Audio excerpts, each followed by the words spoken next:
Pero lo que Jesús está describiendo aquí es una destrucción total. Él está diciendo el templo va a ser destruido hasta los cimientos. No quedará piedra sobre piedra. Y no solo el templo será destruido, toda la ciudad de Jerusalén será destruida. Ese será el clímax de la ira de Dios sobre esta nación por haber desechado a su Mesías. Por eso les decía hace un momento, Israel estaba a punto de suicidarse como nación. En Lucas, el pasaje paralelo, lo describe de esta manera. Recuerden la pregunta de los discípulos, ¿cuándo va a suceder esto? En Lucas 21 el Señor les dice, cuando veáis a Jerusalén rodeada de ejércitos, sabed entonces que su desolación está cerca. Es la misma palabra de Mateo 23:38 cuando dice vuestra casa se os deja desierta. Ahora está diciendo cuando veáis a Jerusalén rodeada de ejércitos, sabed que la destrucción está cerca. Por eso los que estén en Judea huyan a los montes. ¿Saben que los historiadores se extrañan? Porque eso lo vamos a ver más ampliamente la semana que viene. Estoy aquí tratando de no meterme más allá, pero es difícil aguantar la tentación. ¿Saben que los historiadores se extrañan porque muchos judíos, casi la población entera fue arrasada por Tito, por los romanos en el año 70? Pero muy pocos cristianos murieron, muy pocos. ¿Saben por qué? Porque ellos tomaron en serio las palabras de Jesús. Y cuando ellos vieron el ejército de Vespasiano, comandado por Tito su hijo, ellos no le hicieron caso a los que decían, no se preocupen que ya Cristo viene, ya la salvación está cerca, no se vayan de Jerusalén, nosotros vamos a resistir como hombres. Dijo, no, nuestro Señor nos dijo que huyamos a los montes. Y se salvaron. La mayoría de los cristianos huyan a los montes, y los que estén en medio de la ciudad aléjense, y los que estén en los campos no entren en la ciudad, porque estos son días de venganza, para que se cumplan todas las cosas que están escritas. Ay de las que estén encintas y de las que estén criando en aquellos días, porque habrá una gran calamidad sobre la tierra e ira sobre este pueblo. Y caerán a filo de espada y serán llevados cautivos a todas las naciones, y Jerusalén será hollada por los gentiles hasta que los tiempos de los gentiles se cumplan. Esa profecía se cumplió tan literalmente que hasta Sosúa llegaron los judíos. Serán llevados cautivos a todas las naciones.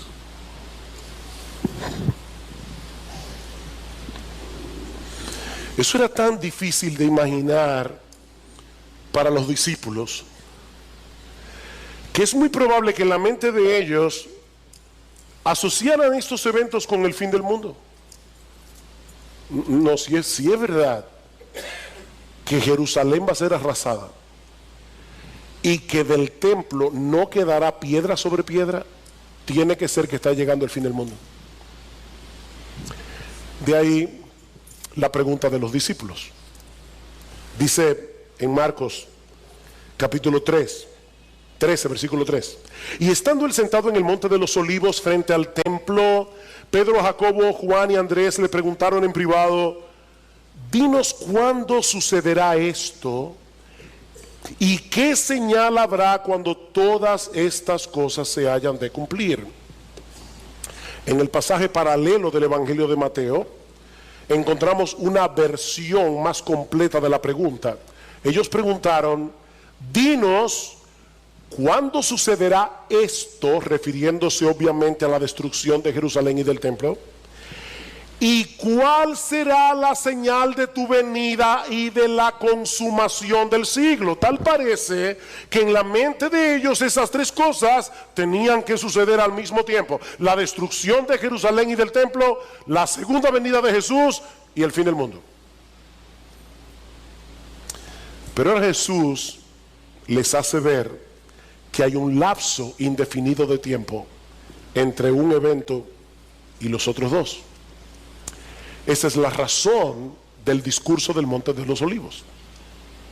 Ven, hermanos, ¿por qué les decía al principio que Jesús no estaba tratando de darnos ayer la noticia de mañana?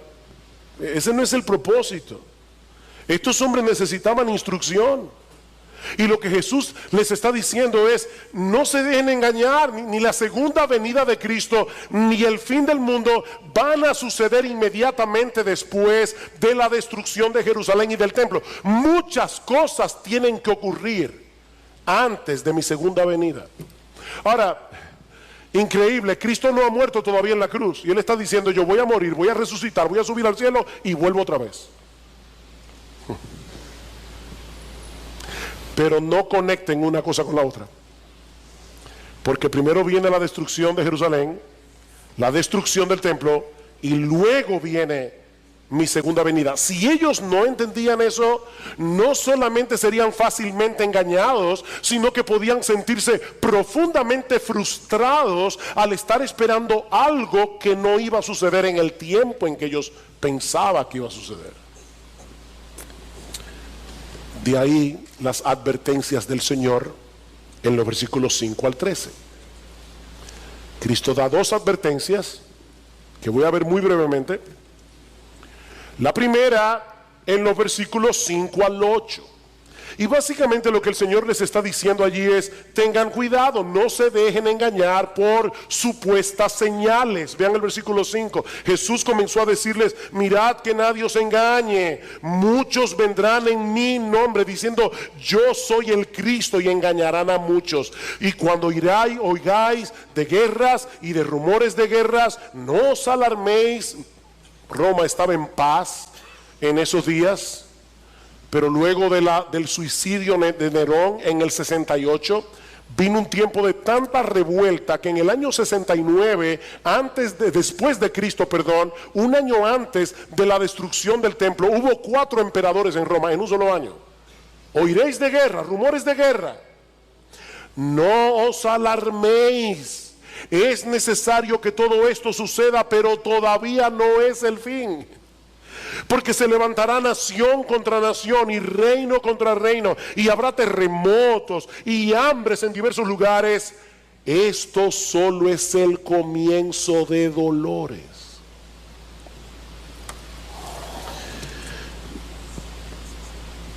La enseñanza de Jesús es tan clara en este pasaje que no deja de ser increíble que a lo largo de los siglos tantas personas hayan sido engañadas creyendo que ciertos eventos son señales del fin cuando no lo son. Yo no sé cuántas veces las personas pensaron: oye, esto es el fin. Yo imagino que cuando Napoleón comenzó a conquistar Europa, muchos pensaron en el siglo XIX: ya esto se acabó, Napoleón está muerto y enterrado. Primera Guerra Mundial, eso fue horrible. Bueno, esto sí que ya es el fin del mundo. No, no es el fin del mundo. Van a oír de guerra, rumores de guerra, reino contra reino, nación contra nación. Que eso no son señales del fin, dice Jesús. No estén buscando indicios en los periódicos. Surge Hitler en Alemania, el ataque a Polonia, la Segunda Guerra Mundial. Bueno, ahora sí que no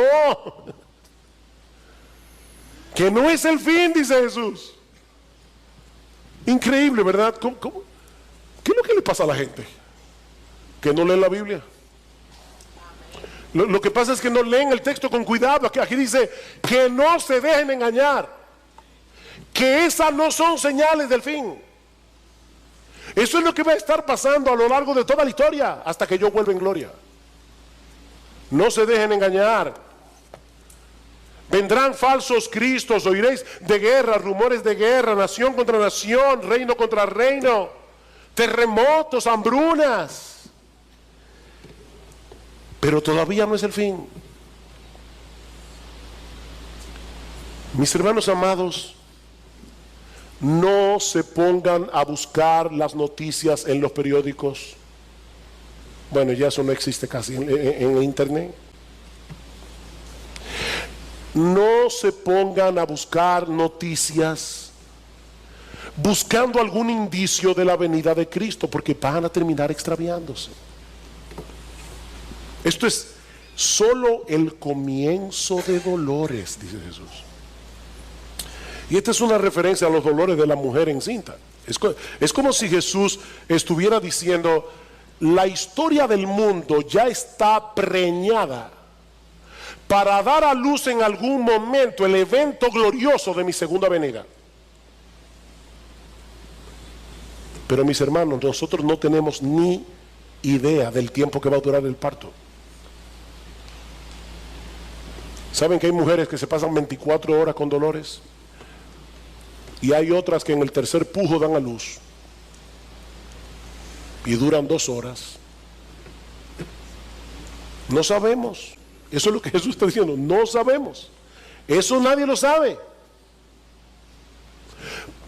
Tal vez, y digo esto con cuidado, pero tal vez pudiéramos decir que así como los dolores de la mujer encinta se van intensificando y haciendo cada vez más agudos a medida que se acerca el alumbramiento del bebé, bueno, de una manera similar, las señales que el Señor está mencionando aquí puede que se intensifiquen y se hagan más seguidas y agudas a medida que nos acercamos a su segunda venida, pero aún eso es muy impreciso.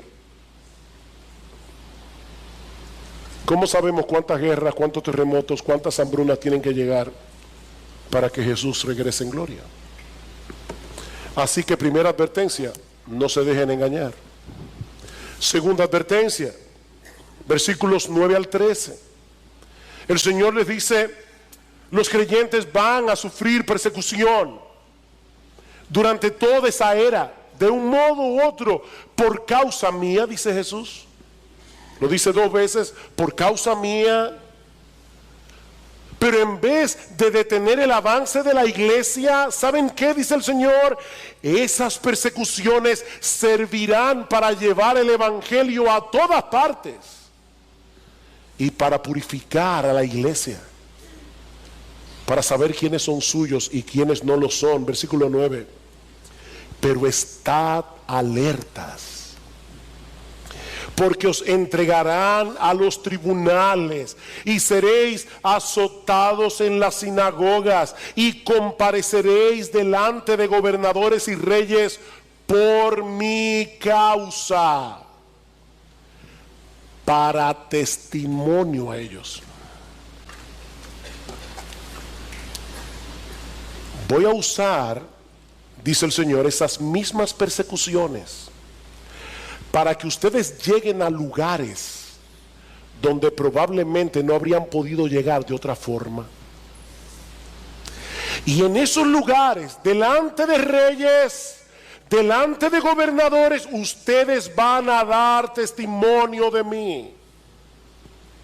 Van a dar testimonio de mí. Versículo 10.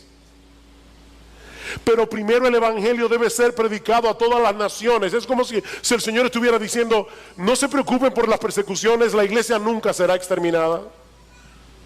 Hay momentos, ¿verdad?, en que parece que el mal, el humanismo secular se va a tragar a la iglesia. Jesús dice: no importa cuánta persecución haya, la iglesia va a durar hasta que yo vuelva. Porque este evangelio será predicado a todas las naciones. Este es un indicativo claro, mis hermanos, de que la segunda venida no podía suceder inmediatamente después de la destrucción del templo. Y no tengo una palabrita importante. Primero el evangelio debe ser predicado. ¿Vieron eso? Es un deber. Primero el evangelio debe ser predicado. Mis hermanos, para nosotros no es una opción predicar el evangelio. Nosotros estamos aquí en este mundo para predicar el evangelio. Y dice Cristo, y ese evangelio va a llegar a todas las naciones. Y el evangelio de Mateo añade: y entonces vendrá el fin. Entonces vendrá el fin. ¿Recuerdan la promesa dada a Abraham?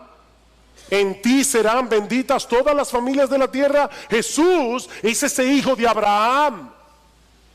en quien han sido benditas con la salvación todas las familias de la tierra. Este evangelio va a llegar a todas las familias de la tierra. Pero mis hermanos, una vez más, nosotros no podemos saber cuándo la iglesia habrá completado esta comisión para poder decir, ya faltan 15 minutos para que llegue el Señor.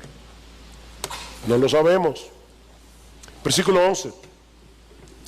Y cuando os lleven y os entreguen, no os preocupéis de antemano por lo que vais a decir, sino que lo que os sea dado en aquella hora, eso hablad, porque no sois vosotros los que hablad, sino el Espíritu Santo. Imagínense a los apóstoles escuchando, estos 12 pescadores, la mayoría de ellos pescadores, hombres del pueblo, y Jesús les está diciendo, ustedes van a ser llevados delante de reyes, van a ser llevados delante de gobernadores, y van a dar testimonio de mí.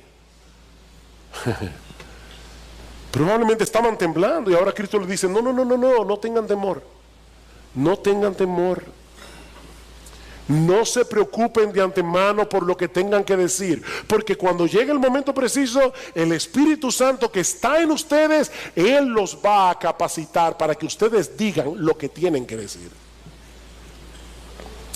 Él les dará el coraje, Él les dará las palabras. Y ¿saben qué, mis hermanos? Aunque esa promesa se cumple primariamente en los apóstoles, secundariamente para todos nosotros, porque después de Pentecostés el Espíritu Santo mora en todos los que son verdaderos creyentes. Yo no sé a cuántos de ustedes les ha pasado, pero hay momentos en que uno conoce a cierta persona que, ya sea por su posición o por lo que sea, uno se siente intimidado. Si a ti no te ha pasado, te felicito. A mí me ha pasado.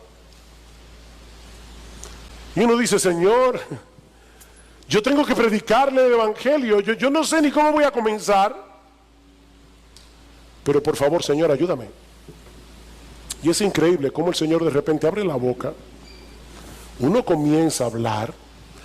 Y yo no sé si a ti te ha pasado esto que yo he experimentado. Pero hay momentos que yo me pregunto, ¿y soy yo que estoy hablando? Y yo sé que soy yo, no hay ninguna inspiración aquí, pero hay una capacitación especial del Señor para predicar su palabra. Así que no tengan temor, no tengan temor. Versículo 12. Y el hermano entregará la muerte al hermano y el padre al hijo, y los hijos se levantarán contra los padres y les causarán la muerte, y seréis odiados de todos por causa de mi nombre. No es fácil experimentar persecución de parte del gobierno, pero mis hermanos, cuando esa persecución viene de la familia, es mucho más doloroso, es mucho más difícil de soportar. Pero mis hermanos, eso es lo que millones de creyentes han tenido que sufrir a lo largo de la historia. En lugares islámicos hay padres que han entregado a muerte a sus propios hijos por haberse convertido al cristianismo. Yo conocí a un joven médico de Arabia Saudita y él nos contaba su historia. ¡Wow! ¿Cuánto sufrió ese muchacho? De mano de su propia familia por haberse convertido al Señor. Y noten que Jesús no está hablando aquí de un simple rechazo de parte de los miembros de la familia. No, es mucho más que eso. Jesús está diciendo aquí que el aborrecimiento del mundo hacia Él es tan profundo que por causa de nuestra identificación con Él, dice, seréis aborrecidos de todo por causa mía. Dicen aquellos lugares y momentos donde el evangelio es ilegal, donde ser cristiano es ilegal, el hermano entregará la muerte al hermano, el padre al hijo, los hijos se levantarán contra los padres y los harán morir. ¡Wow! Siempre se ha dicho, ¿verdad?, que la sangre pesa más que el agua, refiriéndose a la inclinación natural que sentimos hacia los miembros de nuestra propia familia, sobre todo la familia inmediata. Pero Jesús nos está diciendo en este texto que el aborrecimiento que el mundo siente hacia Él puede llegar a quebrantar esos lazos de amor y convertirse en rechazo y aborrecimiento. Simplemente porque somos cristianos. Y es importante que subraye esto, porque una persona puede ser aborrecida porque es un imprudente. Yo cometí muchas imprudencias, sobre todo cuando estaba acabado de convertir. Me acuerdo predicándole a mi mamá de una manera tal, recién convertido, que mi mamá me dijo: si tú sigues hablándome de esa manera te voy a dar una galleta. Y para aquellos que no saben lo que es una galleta, porque lo están viendo por internet y están en otros países, no es una galletica de chocolate, es una bofetada. Ahora, ¿saben que yo me lo gané? Yo no siempre he sido prudente predicando el evangelio y me avergüenzo de eso. Pero por más prudente que tú seas, vas a ser rechazado. Mi hermano, tú sigues a un Salvador que fue crucificado. Tú sigues a un Salvador que fue clavado en una cruz. Tú no puedes esperar que el mundo te trate mejor de lo que lo trató a Él. Tú eres cristiano, tú llevas contigo el nombre de Cristo. Si el mundo os aborrece, dice Jesús, sabed que a mí me ha aborrecido antes que a vosotros. Si ustedes fueran del mundo, el mundo amaría los suyos. Al mundo le encanta la pompa, qué tipo más inteligente, qué tipo más brillante. Dice: miren, si ustedes fueran del mundo, el mundo los amaría, pero ustedes son míos y por eso el mundo los va a aborrecer. Seréis aborrecidos de todos por causa de mi nombre, pero el que persevere hasta el fin, ese será salvo. El que persevere hasta el fin. Por eso decía al principio, las persecuciones purifican la iglesia, porque sirven para separar a los verdaderos creyentes de lo que no lo son. Dice Cristo: el reino de los cielos se hace fuerte y solo los violentos lo arrebatan. El cristianismo no es para blandengues, no lo es.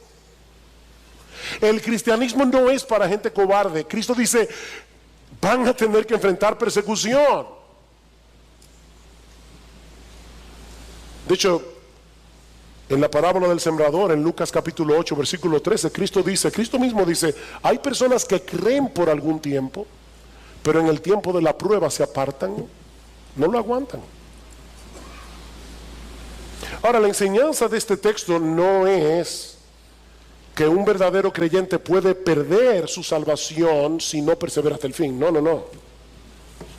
Lo que Jesús nos está enseñando aquí es que los verdaderos creyentes son aquellos que perseveran hasta el fin, aún en medio de las persecuciones. Esos son los que de verdad creyeron, aún en medio de las circunstancias difíciles de la vida. Queridos hermanos, ser cristiano nunca ha sido fácil y nunca lo será. Ser cristiano nunca ha sido fácil y nunca lo será. Cristo no era de estos predicadores populares que hay en el día de hoy. Ven a Cristo y todos tus problemas se van a solucionar. No, yo te estoy diciendo en esta mañana: ven a Cristo y probablemente vas a tener más problemas. Cristo dijo claramente: las zorras tienen guarida, las aves de los cielos nidos, pero el Hijo del Hombre no tiene dónde recostar su cabeza. ¿De verdad tú quieres seguirme a mí? Calcula el precio. Pero ¿saben qué? No hay razón para que los cristianos nos sintamos avergonzados o intimidados por el mundo, porque estamos del lado de aquel que venció la muerte en la cruz del Calvario. No hay razón para estar intimidados. Mis hermanos, independientemente de lo que el mundo piense de los cristianos, que somos unos retrógrados, que somos de mente estrecha, que nosotros estamos en la época de la Edad Media, que nosotros no somos progresistas, no importa lo que el mundo piense de los cristianos. Es un privilegio, es un gran privilegio seguir y servir a ese rey que por amor a nosotros se hizo siervo para dar su vida en rescate por muchos. Es un privilegio ser cristiano. Porque ese que murió en debilidad ahora reina con poder a la diestra del Padre. Y dice Pablo en Efesios 1:11, 1:21, sobre todo principado y autoridad y poder y señorío. Él es el soberano de los reyes de la tierra, dice el apóstol Juan en Apocalipsis capítulo 1, versículo 5. El soberano de los reyes de la tierra. Y algún día todos doblarán su rodilla ante Jesús y confesarán que Él es el Señor. Miren, mis hermanos, si hay algo que nosotros aprendemos de este pasaje, le decía a mi esposa ayer, estoy peleando con el texto porque hay tantas cosas que tengo que decir y no las puedo decir en una sola hora. Pero si hay algo que nosotros aprendemos de la porción que vimos en el día de hoy, es que este mundo no se está moviendo a tontas y a locas. No, mis hermanos, nuestro Dios está llevando a cabo el plan de redención que Él decretó desde antes de la fundación del mundo. Un plan de salvación que gira en torno a la persona y a la obra de Jesús. Y nada ni nadie podrá impedir que Él haga lo que Él ha diseñado hacer, lo que Él ha determinado hacer. Es por eso que Jesús anunció de antemano su muerte y su resurrección. Él dijo de antemano, yo vine a morir. Jesús anunció de antemano la destrucción de Jerusalén y del templo en un lapso de tiempo de 40 años, porque Él es el soberano de la historia. Jesús anunció de antemano que los judíos serían esparcidos por todo el planeta Tierra por haberlos rechazado a Él. Jesús anunció que Él iba a edificar a su iglesia. Jesús anunció que la iglesia iba a prevalecer hasta la segunda venida a pesar de las persecuciones, que las puertas del Hades no prevalecerían contra la iglesia. Jesús anunció de antemano que su evangelio sería predicado a todas las naciones. Jesús anunció que Él regresará en gloria por segunda vez desde los cielos cuando todo se haya cumplido. Él es el Señor de la historia. Él es Rey de reyes. Él es Señor de señores. Y algún día todos aquellos que se han rendido ante su soberanía y han venido a Él en arrepentimiento y fe, reinaremos juntamente con Él.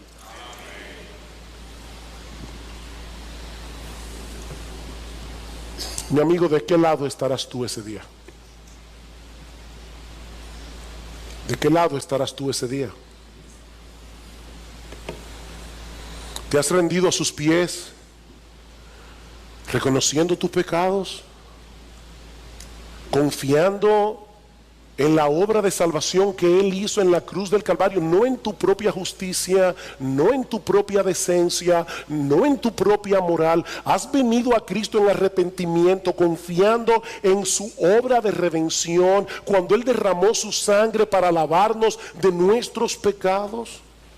De tal manera que hoy tú puedes decir con toda certeza y a boca llena que Jesús es tu Señor. No el del otro, tu Señor. Porque si no es así, mi amigo, yo te invito en esta mañana a que depongas tu enemistad y tu orgullo y vengas humillado a Él.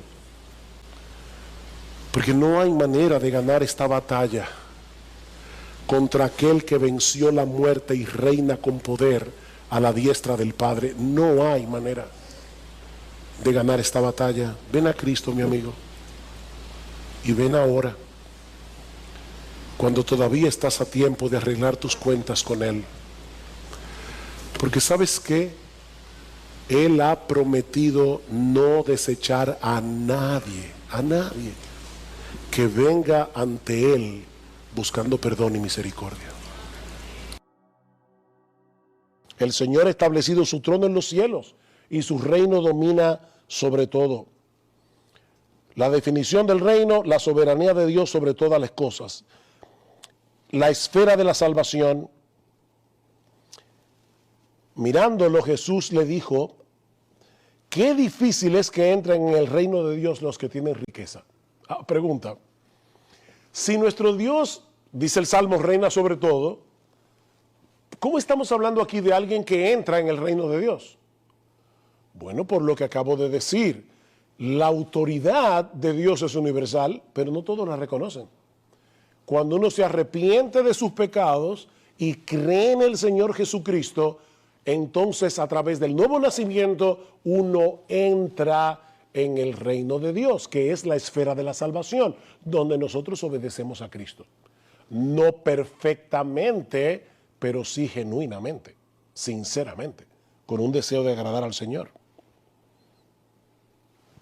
Jesús respondió, en verdad te digo que el que no nace del agua y del Espíritu no puede entrar en el reino de Dios. Obviamente, hermanos, si no estoy siendo irónico aquí, pero yo creo que los premilenialistas van a estar de acuerdo conmigo en que Jesús no está hablando del milenio. Cuando dice aquí, no puede entrar en el reino de Dios el que no ha nacido de nuevo. No es que no va a entrar en el milenio, es que no va a entrar en esa esfera de salvación en el que Dios nos gobierna por medio de su ley y de su palabra. Desde los días de Juan el Bautista hasta ahora, el reino de los cielos sufre violencia y los violentos los conquistan por la fuerza. No todos entran en el reino de Dios. El Hijo del Hombre enviará a sus ángeles y recogerán de su reino a todos los que son de tropiezo y a los que hacen iniquidad. Pregunta, según la parábola del trigo y la cizaña que ya estudiamos, ¿cuándo va a pasar eso? En el fin del siglo. En el fin del siglo, donde vendrá la siega y los impíos serán quemados. Sin embargo, es interesante que Cristo dice que esos impíos van a ser recogidos de su reino. Entonces, ¿inauguró Cristo o no el reino? Es un reino inaugurado que no ha sido consumado, pero Él está diciendo, ellos van a ser sacados de mi reino, pero el misterio del reino es que todavía hayan impíos aquí a pesar de que ya Cristo es rey.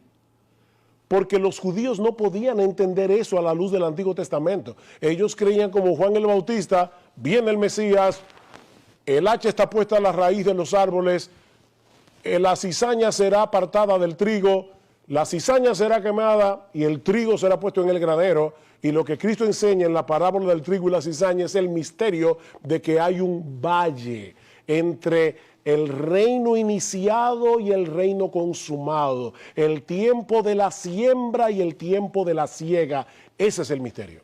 Por eso yo les decía que la parábola del trigo y la cizaña tiene el problema de que no tiene ningún problema. Porque ¿en qué sentido eso era un misterio? En el sentido que lo estamos diciendo ahora. Es del reino que estas personas van a ser recogidas. ¿Cuándo? En la segunda venida de Cristo. Dios siempre ha poseído el derecho regio. Esa era la palabra que estaba buscando ahorita. Dios siempre ha poseído el derecho regio a ser obedecido por sus criaturas. Dios, como soberano creador, siempre ha poseído la omnipotencia para mantener tales derechos. Dios siempre ha mantenido esos derechos en el cielo, el trono del universo. Dios siempre ha ejercido una providencia regia sobre todas las cosas, de tal manera que todo ocurre por medio de y de acuerdo con su propósito y decreto soberano. Yo espero que nadie aquí en este salón niegue eso. Nuestro Dios es rey. No va a ser rey. No, Él es rey. Y Él hace todas las cosas, Efesios capítulo 1, versículo 11, conforme al designio, conforme al propósito, conforme al decreto de su soberana voluntad. El carácter del reino. El reino de Dios es eterno. Daniel 4, 34 al 35. Eso es lo que dice Nabucodonosor. Su reino no tendrá fin.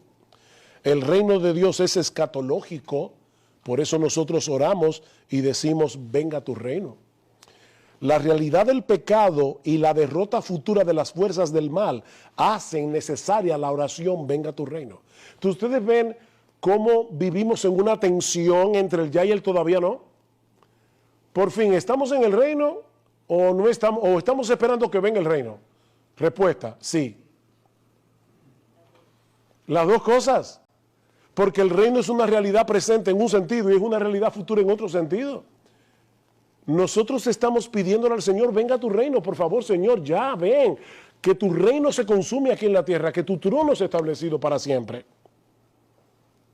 El reino de Dios es la meta escatológica de la historia. Por esa razón. En los días de estos reyes, el Dios del cielo levantará un reino que jamás será destruido. Y este reino no será entregado a otro pueblo, desmenuzará y pondrá fin a todos aquellos reinos y él permanecerá para siempre. ¿Cuándo pasó eso? Cuando Cristo nació.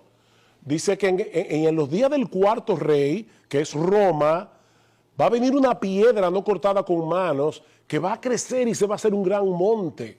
Y ahí es que dice, el Dios del cielo levantará un reino que jamás será destruido. Ese es el reino de nuestro Señor Jesucristo, que ya fue inaugurado y que no será destruido, porque las puertas del Hades no prevalecerán contra los suyos.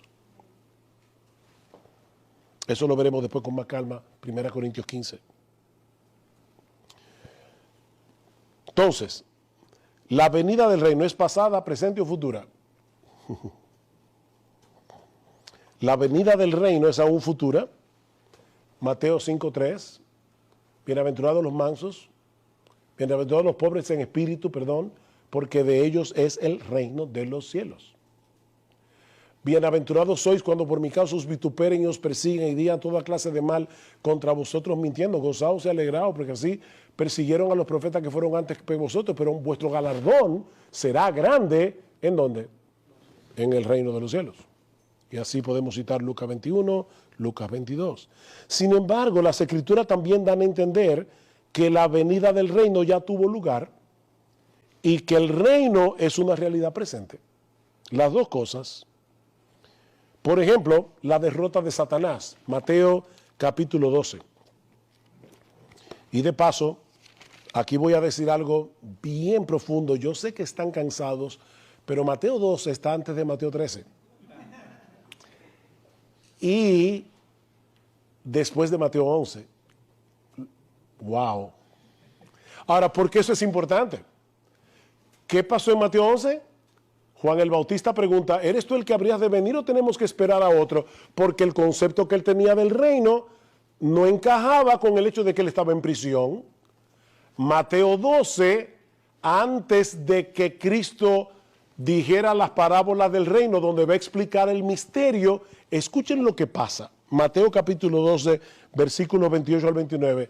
Ustedes conocen el pasaje. Cristo sacó un demonio y ¿de qué acusaron al Señor? Bueno, sí, tú sacas demonios por el príncipe de los demonios.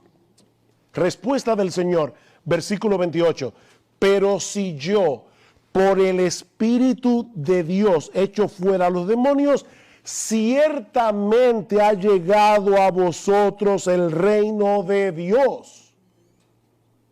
Porque ¿cómo puede alguno entrar en la casa del hombre fuerte y saquear sus bienes si primero no le ata y entonces podrá saquear su casa? ¿Qué está diciendo Jesús aquí? Él está diciendo, es por el dedo de Dios o por el poder del Espíritu de Dios que yo estoy echando fuera demonios. ¿Y eso qué significa? Que Satanás está perdiendo terreno. Eso significa que el reino de Dios ya llegó. Y por lo tanto, todos aquellos que se convierten a mí están entrando en mi reino. Así que el reino es una realidad presente, porque ciertamente Cristo estaba sacando fuera demonios por el poder del Espíritu Santo, no por el poder de Belcebú. Lo vemos en la enseñanza del reino, Lucas 16, 16.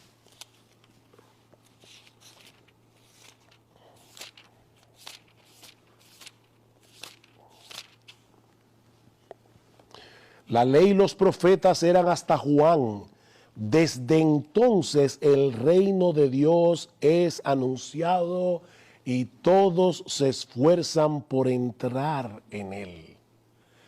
No todos se esforzarán por entrar en él. Todos se esfuerzan en el tiempo presente por entrar en ese reino. Y lo mismo podemos ver en Mateo capítulo 11, versículos 11 al 14. De cierto os digo, entre los que nacen de mujer no se ha levantado otro mayor que Juan el Bautista, pero el más pequeño en el reino de los cielos mayor es que él. Desde los días de Juan el Bautista hasta ahora el reino de los cielos sufre violencia y los violentos lo arrebatan, porque todos los profetas y la ley profetizaron hasta Juan, y si queréis recibirlo, él es aquel Elías que había de venir. Fíjense, Cristo está hablando aquí del reino como algo presente. En sus días, el reino de los cielos estaba sufriendo violencia, pero algunos estaban entrando en él, por la gracia del Señor. La entrada del reino, Mateo 23, 13.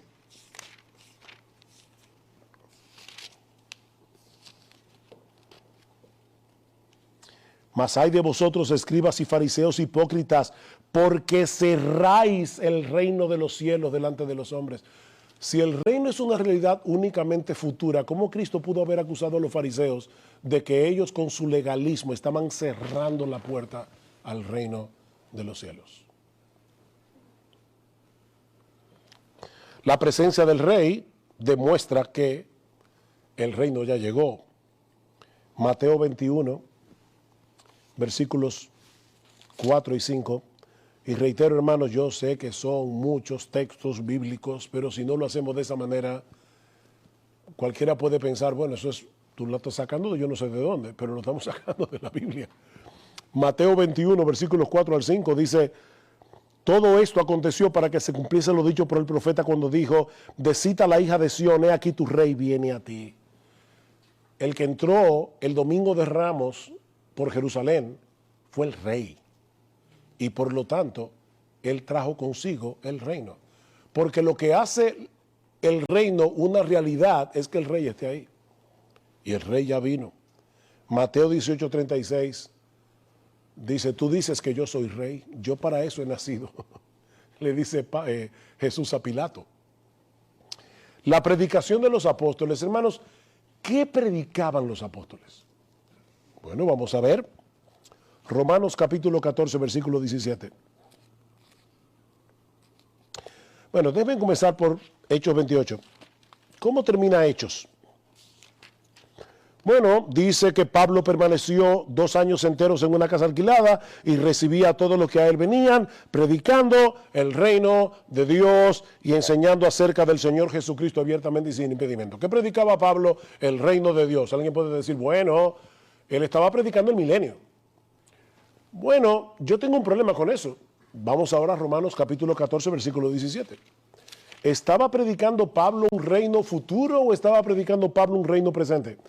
Pablo dice en Romanos 14, 17, para hablar de la contienda que tenían los hermanos débiles con los hermanos fuertes, dice en el versículo 17, porque el reino de Dios no es comida ni bebida, sino justicia, paz y gozo en el Espíritu Santo. Él está diciendo, ustedes ahora mismo no se están comportando como verdaderos ciudadanos del reino de Dios, porque el reino de Dios no es para estar peleando por comidas y bebidas.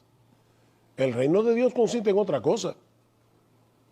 Primera a los Corintios, capítulo 4, versículos 19 al 21.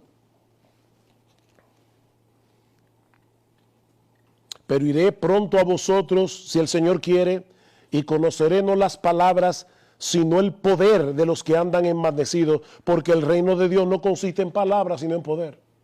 O sea, Pablo está diciendo a los superapóstoles que había en la iglesia de Corintios, falsos apóstoles, y que estaban atacando a Pablo, dice, cuando yo vaya a Corinto, vamos a ver el poder de esos superapóstoles, porque si ellos de verdad son apóstoles de Cristo, sus palabras deberían tener poder transformador. ¿Saben por qué? Porque el reino de Dios no consiste en palabras, el reino de Dios consiste en poder, en un poder que transforma vidas. No está hablando de algo futuro. Colosenses capítulo 1, versículo 13.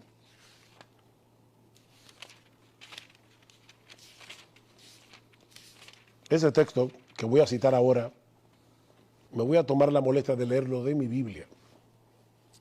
Porque es tan claro,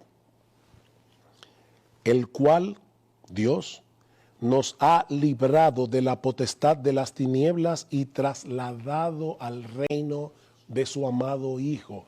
¿Estamos en el reino, sí o no? Porque aquí dice claramente que nosotros hemos sido trasladados ya. Eso pasó al reino de su amado Hijo. El reino es una realidad presente. Hebreos 12:28.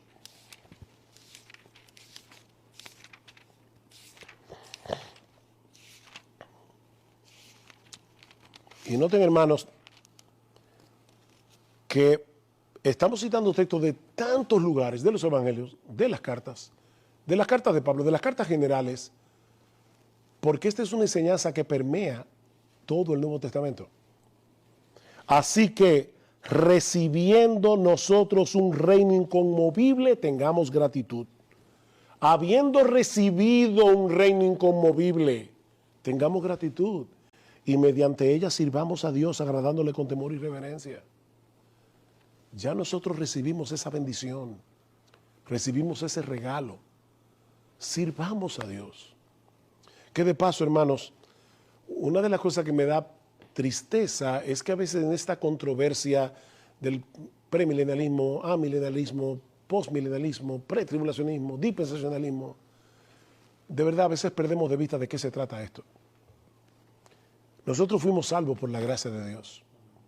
Y el amor de Cristo debe constreñirnos a vivir para Él.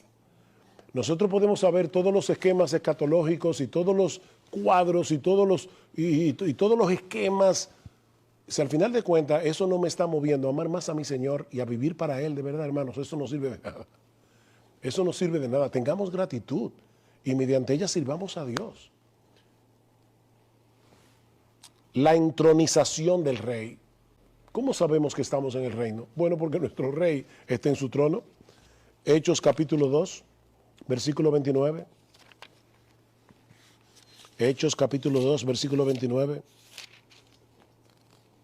Varones hermanos, después que Pedro cita el Salmo 16, dice: varones hermanos, se puede decir libremente del patriarca David que murió y fue sepultado y su sepulcro está con nosotros hasta el día de hoy. Pero ¿qué enseña el Salmo 16? No dejarás que tu santo vea corrupción. ¿Qué es lo que Pedro está diciendo? Pedro está diciendo, hermanos, de verdad, estudien su Antiguo Testamento. ¿David vio corrupción? Sí. Entonces no pudo haber sido acerca de él mismo que él escribió el Salmo 16. Y lo triste es en cuántas iglesias se predica el Salmo 16 y se habla del consuelo, de que Jehová está siempre delante de mí, etcétera. Y no se habla de la resurrección de Cristo, cuando el Salmo 16, el tema es la resurrección de Jesús. Y Pedro lo que está diciendo a los judíos de su época era: ustedes debieron haberlo interpretado bien, porque es lógico que David se pudrió en la tumba. Y lo que él le pidió a Dios fue: no dejes que mi alma se pudra en el Seol. Entonces no puede haber sido de David. Ahora escuchen lo que dice Pedro.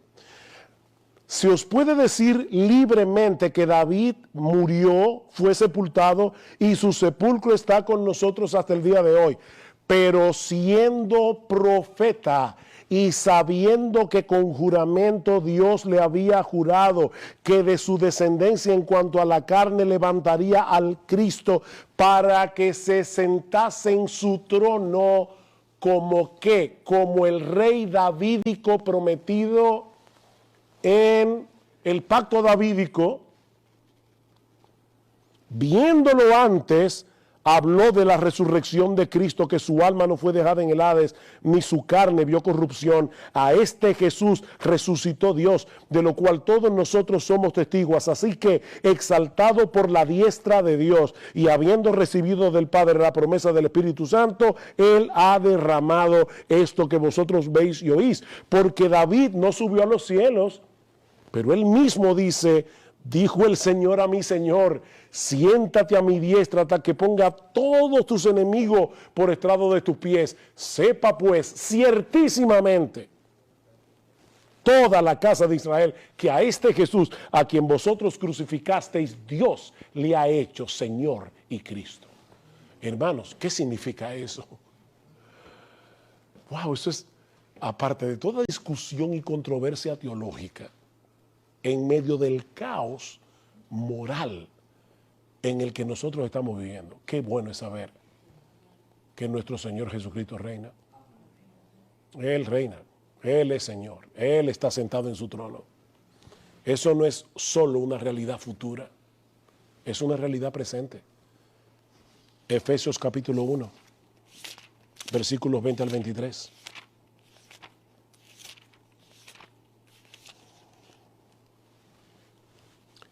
La cual operó en Cristo, el poder que operó en nosotros para salvarnos. Alguna gente cree como que creer es algo tan sencillo. Dice, no. El poder que operó en nosotros para salvarnos es el poder que operó en Cristo, resucitándole de los muertos y sentándole a su diestra en los lugares celestiales, sobre todo principado y autoridad y poder y señorío, y sobre todo nombre que se nombra no solo en este siglo, Él está reinando en este siglo, sobre todo poder, autoridad, señorío en este siglo, sino también en el venidero. Nuestro Señor es Rey. El tema de las parábolas es indiscutiblemente la venida del reino.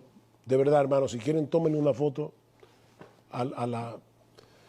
para poder avanzar. Alguien me preguntó, ¿vamos a llegar a Apocalipsis 20? Y yo le dije, bueno, espero llegar ahí. Pero en todos esos textos, ¿de qué se habla? De la venida del reino. El énfasis común de estas parábolas es clarificar en la mente de los discípulos el verdadero carácter del reino por causa de los conceptos equivocados que ellos tenían. Y ahí se cita Mateo 3 en la predicación de Juan el Bautista. ¿Recuerdan cuando, que ya lo he citado varias veces, que Juan el Bautista decía, ya la raíz está, el hacha está puesta a la raíz de los árboles? Para Juan el Bautista llegó el Mesías y acabó con todo. Él no entendió que el reino iba a tener una etapa de siembra y una etapa de siega. Parábola del sembrador. La presencia del reino es consistente con el rechazo de la palabra y la consecuente falta de frutos en la vida de algunos que la oyen. Algunos pueden decir, ¿cómo es posible que ya estemos en el reino, que el rey esté reinando y que algunos rechacen la palabra? Bueno, la parábola del sembrador nos aclara eso. La presencia del reino es indicada y vindicada por los increíbles frutos que da la palabra en aquellos que la recibe, a 30, a 60 y a 100 por uno. Eso era una cosecha y no inusual, no casi imposible en los días del Señor, tener una cosecha a 30, a 60 y a 100 por uno. Pero ese es el poder del rey en aquellos que reciben la palabra. La parábola del trigo y la cizaña. Como ya vimos, esta parábola indica que el reino de Dios viene en dos etapas. El tiempo de la siembra, donde crecerán tanto el trigo como la cizaña juntos durante el tiempo del reino, y el Mesías vino como sembrador. El Señor está sembrando la palabra a través de sus mensajeros. El tiempo de la cosecha, donde el Mesías vendrá como segador en la venida del reino. Y ahí no habrá chance para salvación de nadie. Vino el segador. ¿Y qué va a pasar? La cizaña será quemada en fuego y el trigo de Dios, los discípulos verdaderos del Señor, reinarán, dice que resplandecerán como el sol en el reino de su Padre. Parábola de la red. Nosotros tenemos una primera etapa de recoger peces. Y una segunda etapa donde lo malo es echado fuera. ¿Cuándo? Cuando los ángeles apartarán a los malos de los buenos. Y Cristo dice, eso va a ocurrir al final del siglo, en el fin del siglo, lo que separa este siglo del venidero. Mientras tanto, tanto el malo como el bueno coexisten juntos. Parábola del tesoro y la perla. El reino está presente en una forma escondida e inesperada. Es un tesoro escondido en un campo. Y hay algunos buscando la perla. Jesús nos dice que para poseer este reino escondido debe haber un sacrificio total. Vende todo lo que tienes y compra la perla. Pero vale la pena. Pero ese reino está escondido. El impío no lo ve. O sea, el impío no ve a nosotros como los pobres cristianos. Ellos no nos ven como personas que somos ciudadanos del reino de los cielos. No, porque ese reino, ese es el punto de esta parábola, está escondido todavía. Hermanos, ustedes se dan cuenta por qué Cristo dijo, les voy a enseñar el misterio del reino de los cielos, porque estos detalles no estaban en la mente del judío común. Ellos esperaban que el Señor iba a venir en un caballo blanco, iba a aplastar al imperio romano, y los judíos iban a reinar sobre el mundo entero. Dicen, no, ese reino está, pero en una forma escondida. No está visible todavía, de esa forma. Parábola de la semilla de la mostaza y la levadura. Jesús afirma que su insignificancia presente y aparente de sí mismo y de sus discípulos no es obstáculo para la presente manifestación del reino, el cual un día tendrá dominio supremo. La presente manifestación del reino puede verse como una semilla de mostaza con un poco de levadura. Un día el reino crecerá de una pequeña semilla de mostaza a un gran árbol, o ese poco de levadura le dará toda la masa. Y eso no es postmilenialismo, porque Cristo dice claramente que será cuando el Hijo del Hombre venga en su gloria. Eso no se va a lograr por el hombre. No es el hombre que va a lograr eso. Es Cristo, cuando regrese en gloria. Entonces, en conclusión, la fase inaugural del reino, Mesías como sembrador, mezcla de bien y mal, el sacrificio total es necesario, la palabra del reino es predicada, la palabra infructífera en muchos, pero fructífera asombrosamente en otros, y un increíble crecimiento del reino. ¿Quién pudo pensar en el siglo I, cuando el Señor Jesucristo murió en una cruz, o cuando en el aposento alto habían 120 personas, que la iglesia de Cristo iba a llegar donde llegó?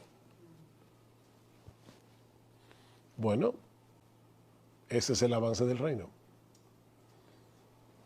La fase consumada del reino, el Mesías viene como segador, la separación del justo del malo, el castigo del malo, la gloria del justo, las naciones traídas bajo un reino.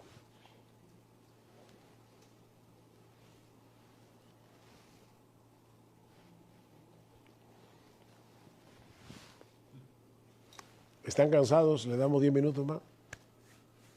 Seguimos. Narciso, ¿qué hacemos? Seguimos.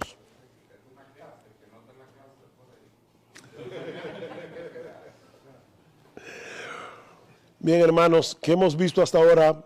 Este esquema, este siglo, el siglo venidero, dividido por el juicio general y la segunda venida de Cristo. Insisto, en nuestro esquema, como entendemos la Escritura, no vemos dónde puede encajar aquí un milenio, donde habrá personas con cuerpos naturales, donde habrá muerte, donde habrá pecado. Yo creo que los textos como Isaías 65 tienen una interpretación clara en el Nuevo Testamento refiriéndose a la eternidad, no a un milenio, a la eternidad. Y de hecho me sorprende, no voy a hablar de Isaías 65 porque yo no voy a criticar este libro, aunque lo he hecho referencia varias veces, pero en el mismo texto de Isaías al final dice claramente, no harán más mal en todo mi santo monte. O sea, el nuevo cielo y nueva tierra del que habla Isaías es un tipo de reino en el que ya no habrá mal, pero en el reino premilenial sí habrá mal al final. Pero Isaías dice claramente que no. Así que obviamente yo tengo que interpretar Isaías 65, que habla de nuevos cielos y de nueva tierra, como lo interpreta Pedro, como lo interpreta Juan. 3 textos que presentan el reino, ya vimos Mateo 13, presenta el reino en parábolas. 1 Corintios 15 presenta el reino en prosa. Y Apocalipsis 20 presenta el reino en lenguaje apocalíptico. Así que nos estamos acercando a Apocalipsis 20, pero primero tenemos que ver ahora, bueno, ya vimos esto, lo voy a saltar a 1 Corintios 15. Este texto, hermanos, es extremadamente importante, porque aquí vemos el reino en prosa. Recuerden Números 12. Hay, para aquellos que llegaron más tarde, según Números capítulo 12, cuando se habla en visión, en sueños, como Dios le habló muchas veces a los profetas, es en un lenguaje más oscuro que cuando Dios habla como le hablaba a Moisés, cara a cara y claramente. Bueno, lo que estamos diciendo es que aunque los premilenialistas nos dicen que nosotros debemos interpretar todos los textos del reino a la luz de Apocalipsis 20, nosotros decimos que es al revés, que debemos interpretar Apocalipsis 20 a la luz de estos textos que están más claros. Entonces vamos a 1 Corintios capítulo 15, versículo 20 al 28. 1 Corintios capítulo 15, versículo 20. Este texto sí lo voy a tener que leer, es muy importante. Mas ahora Cristo ha resucitado de los muertos, primicia de los que durmieron es hecho, porque por cuanto la muerte entró por un hombre, también por un hombre la resurrección de los muertos. Porque así como en Adán todos mueren, también en Cristo todos serán vivificados, pero cada uno en su debido orden. Cristo las primicias, luego los que son de Cristo en su venida, luego el fin. Aquí es donde los premilenialistas introducen el milenio. Yo les decía que ellos ven la misma brecha que había en el Antiguo Testamento, ellos la ven en el Nuevo Testamento. Y eso les permite hacer una brecha de, no estoy siendo irónico, hermano, pero si es dispensacionalista, una brecha de 1007 años. Pero aquí lo que dice es, luego el fin, cuando entregue el reino al Dios y Padre, cuando haya suprimido todo dominio, toda autoridad y potencia, porque preciso es que Él reine hasta que haya puesto a todos sus enemigos debajo de sus pies, y el postrer enemigo que será destruido es la muerte. Porque todas las cosas las sujetó debajo de sus pies. Y cuando dice que todas las cosas han sido sujetas a Él, claramente se exceptúa aquel que sujetó a Él todas las cosas, es decir, el Padre. Pero luego que todas las cosas le estén sujetas, entonces también el Hijo mismo se sujetará al que le sujetó a Él todas las cosas, para que Dios sea todo en todos. La pregunta es, ¿se puede introducir 1000 años entre el versículo 23 y el 24? Vamos a ver. Este pasaje es la respuesta de Pablo a la negación herética de la resurrección, ¿verdad? Recuerden, Pablo establece algunos corintios, como tenían una visión platónica de las cosas, decían, ¿y cómo es posible que este cuerpo vaya a resucitar? Recuerden que los griegos, influenciados por Platón, creían que el cuerpo era malo, lo físico, y que el alma era buena. Por eso es que lamentablemente muchos místicos de la Edad Media, como Teresa de Jesús, veían este cuerpo como una prisión del alma. ¿Recuerdan aquel famoso poema de esta cárcel y estos hierros en que el alma está metida? Solo esperar la salida me causa un dolor tan fiero que muero porque no muero. O sea, ella veía el cuerpo humano como una cárcel, como una prisión del alma. Bueno, algunos corintios lamentablemente estaban viendo las cosas así. Y dicen, ¿cómo que va a haber una resurrección? Y Pablo dice, si no hay resurrección, entonces Cristo tampoco resucitó. Y si Cristo no resucitó, vana es nuestra fe. Así que en los versículos 1 al 11, Pablo establece las bases para refutar ese pensamiento, el hecho de que obviamente Cristo resucitó y muchos lo vieron resucitado. Versículos 12 al 28, Pablo lleva su argumentación a través de dos líneas de pensamiento. Del 12 al 19, Pablo argumenta que negar la resurrección es negar el evangelio.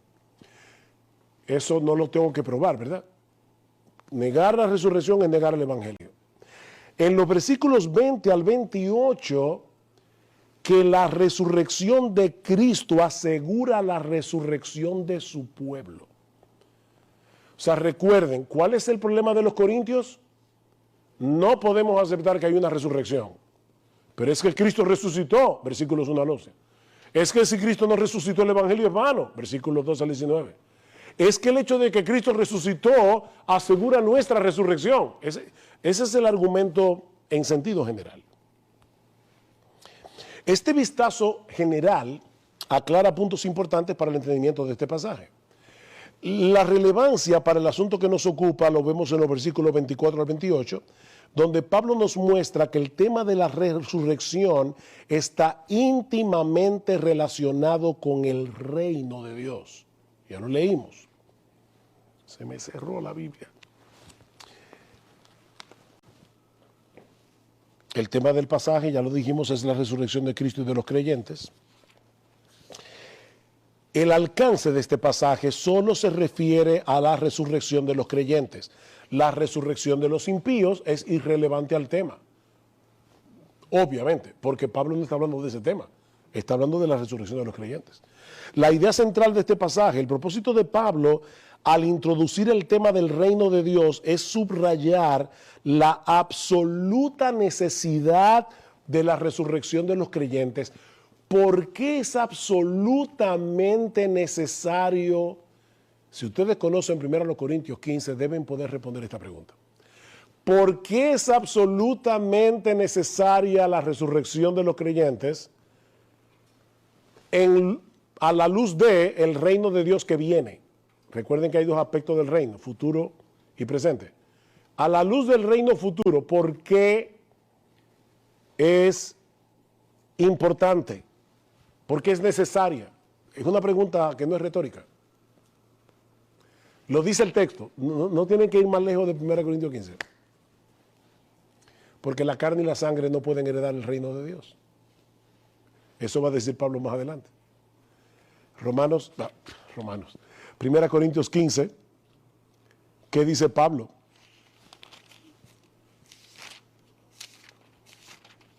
Al final, he aquí os digo un misterio. Perdón, versículo 50. Pero esto os digo, hermanos, que la carne y la sangre no pueden heredar el reino de Dios, ni la corrupción hereda la incorrupción. Así que el tema de la resurrección y el tema del reino están íntimamente conectados. Hay que resucitar para entrar en ese reino, en el reino futuro, en los nuevos cielos y la nueva tierra. Entonces, ¿qué es lo que Pablo nos presenta en 1 Corintios 15? Lo mismo que Mateo 13, las dos etapas del reino. Solo que Pablo lo presenta como, en vez de el tiempo de la siembra, Pablo lo presenta como el tiempo de la conquista. Cristo está conquistando a sus enemigos hasta que ponga a todos tus enemigos por estrado de tus pies. ¿Cuándo comienza este reino de conquista? Cuando Cristo fue entronizado en su resurrección. Versículo 23. Pero cada uno en su debido orden. Cristo a las primicias. Ya sabemos por otros textos del Nuevo Testamento que cuando Cristo resucitó, ¿qué hizo? Se quedó en Palestina dando vueltas. ¿Qué hizo Cristo? Respondan, no se preocupen. Ascendió a los cielos y está sentado a la diestra del Padre. Así que ya Cristo fue entronizado y ahí estará, dice el texto, hasta que ponga a todos tus enemigos por estrado de tus pies. Es preciso que Él reine hasta que ponga a todos tus enemigos por estrado de tus pies. Eso está pasando ahora. Cristo está reinando y está poniendo a todos sus enemigos por estrado de sus pies a través de la salvación. Porque no olviden que el tema de 1 Corintios 15 es la resurrección de los creyentes. La resurrección de los impíos no está contemplada. El Señor está salvando almas, está sembrando por medio de la palabra, está conquistando a sus enemigos. Salmo 110, tus enemigos se te ofrecerán voluntariamente en el día de tu poder. Cristo no tiene mercenarios en su ejército. Nosotros nos ofrecemos voluntariamente a pelear por Él espiritualmente hablando. Y aquel sea nuestro rey. Así que Cristo fue entronizado en su resurrección y ascensión, ahí comenzó su reino de conquista. ¿Cuándo termina? Dice Pablo, cuando el último enemigo, la muerte, es destruido por Cristo en la resurrección de su pueblo en su segunda venida. Ahí termina el reino de conquista, para comenzar el reino eterno.